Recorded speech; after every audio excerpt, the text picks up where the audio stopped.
కాళేశ్వరం ధరణి machine Bhagiratha పథకాలను పెద్ద scam గా ఆరోపించారు తెలంగాణ మంత్రి పొంగులేటి శ్రీనివాసరెడ్డి. ప్రాజెక్టుల పేరుతో ఉద్దేశపూర్వకంగానే పింకు వ్యవస్థను బలోపేతం చేసుకున్నారన్నారు. తెలంగాణ జాతిపితగా తనకు తానే ప్రకటించుకున్న వ్యక్తి దర్యాప్తు సంస్థ ముందు విచారణకు హాజరయ్యారని చెప్పుకొచ్చారు. కాళేశ్వరం ప్రాజెక్టులో తప్పు చేసిన వారు ఏ స్థాయి వ్యక్తులైనా చర్యలు తప్పవన్నారు. మిషన్ భగీరథ, కాళేశ్వరం ప్రాజెక్టు ధరణిలపై సమగ్ర విచారణ జరిపి ప్రజాధనం దుర్వినియోగం చేసిన వారికి శిక్ష తప్పదని కూడా వరంగల్లో స్పష్టం చేశారు మంత్రి పొంగులేటి. ఇటు గోదావరి అటు కృష్ణా మీద నీరు వృధాగా సముద్రంలోకి పోతున్నాయి.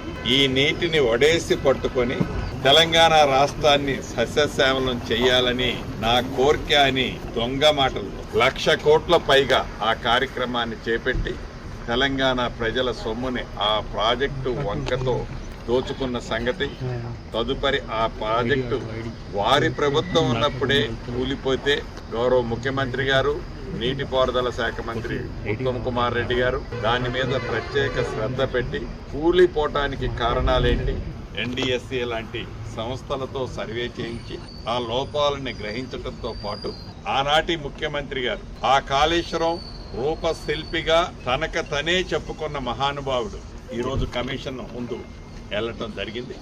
ఈ కమిషన్ ఇచ్చే రిపోర్టు తర్వాత దాంట్లో ఉండే అంశాల పరంగా అది ఎంత పెద్ద వాళ్ళనైనా ఈ ప్రభుత్వం చట్టరీత్యా వాళ్ళ మీద కూడా